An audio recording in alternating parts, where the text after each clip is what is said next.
Hey everybody, John with Vynyly here, and this is 5 on Friday. Today we're going to take a walk on not the wild side, but the dark side with the Prince of Darkness himself, Ozzy Osbourne. We're going to take a look at Ozzy's second album here, Diary of a Madman.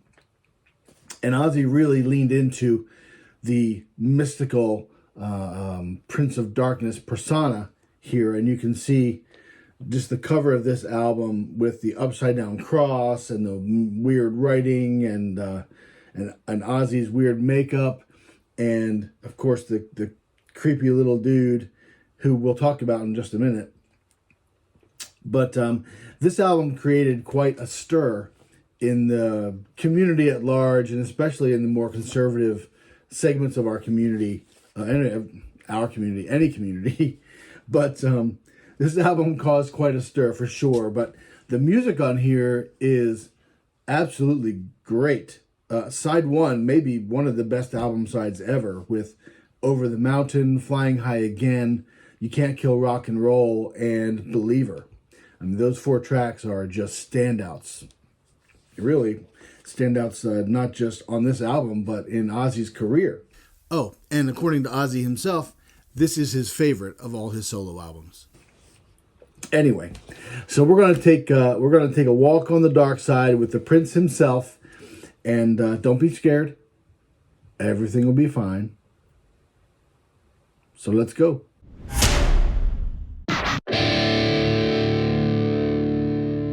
Number one. As I mentioned, Ozzy at the time was really leaning into this Prince of Darkness and occultist type of image. And on the sleeve of the album, inside, there is a lot of mystical symbols and strange writing all over the sleeve. Now, the one side of the sleeve has a picture of the band and some strange writing above it.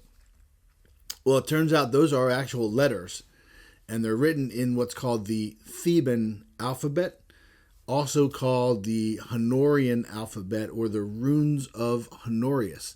It's an actual system of writing that is used by modern occultists and Wiccans, and it translates to the Ozzy Osbourne Band. Not so scary after all, right? Now, on the flip side of the sleeve, there is a big section with the lyrics to all the tracks written, and then a whole huge section at the bottom with more mystical writing. Now, I read an interview with the graphic designer here who said he planned for the lyrics to take up most of the back sleeve, but once they were laid out, they didn't fill the sleeve space, and he needed to fill some space. And the courier was on the way to his apartment or his flat. I think he was in London. The courier was on the way to his flat to pick up the design to go to the printer. And he had to quickly fill some space. So he began to just write random symbols just to fill the space. Turned out to be a genius move. And this is just one of those strange coincidences, I guess, where his last minute decision, just enhanced the whole album package, because people were sure that those symbols were a message from Satan himself. But really, they were just all made up.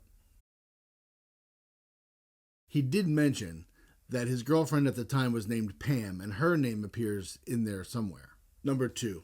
So the creepy little dude on the cover of this album is actually Ozzy's son, Louis, from his first marriage to Thelma, his first wife, Thelma. Now, if you ever watched the Osbournes reality show, you may be under the impression that Ozzy only had two kids, Jack and Kelly, but he had children from his first marriage as well, and Louis is one of them.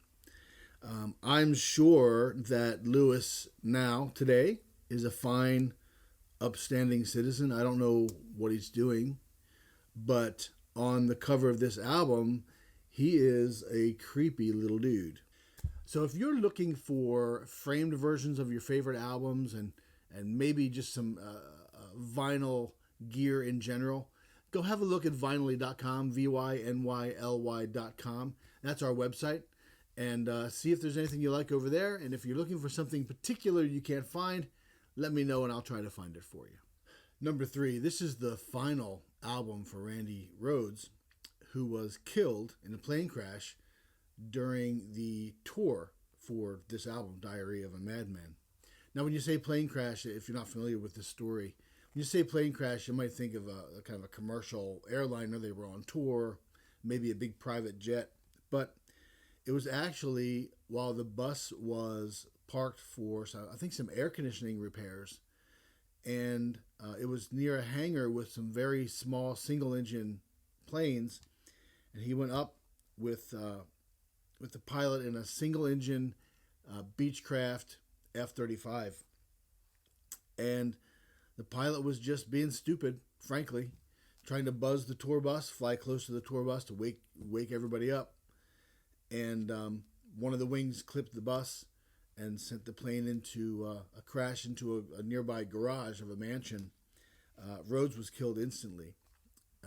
There are some other videos on YouTube that dig deeper into that incident, and I'll link them in the description. I think my buddy Scott from Scott on Tape has a really good video where he visits the site or gets as close as he can to the site and digs into that story a little deeper. So that will be in the description if you want to watch that.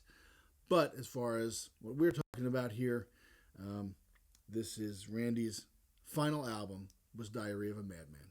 I've got a lot of work to do, and makes you realize there's a lot of responsibility. And this tour, I want to really get myself together and work harder, because I'm really proud and honored, and I don't want to stop there, Number 4, the liner notes and the photo on the inside of the album all credit bassist Rudy Sarzo and drummer Tommy Aldrich. But on the recording itself, it's actually bassist Bob Daisley and drummer Lee Kerslake. They were fired from the band right after recording happened. So on the tour, it was Sarzo and Aldrich. But on the album itself, it was actually Daisley and Kerslake. Number 5, there's a song on the album called Sato, S-A-T-O, initials. And clearly they stand for something. And what they stand for is those are the initials of both of Ozzy's wives. Starting with Sharon Arden, using her maiden name, and Thelma Osbourne, using her married name, S-A-T-O. So that's it for this 5 on Friday. I told you it would be okay. I told you. It's all fine. It's all just a show, isn't it? Anyway, thank you so much for watching. This would be a great time to like and subscribe if you haven't done so already. And more importantly, have a great day.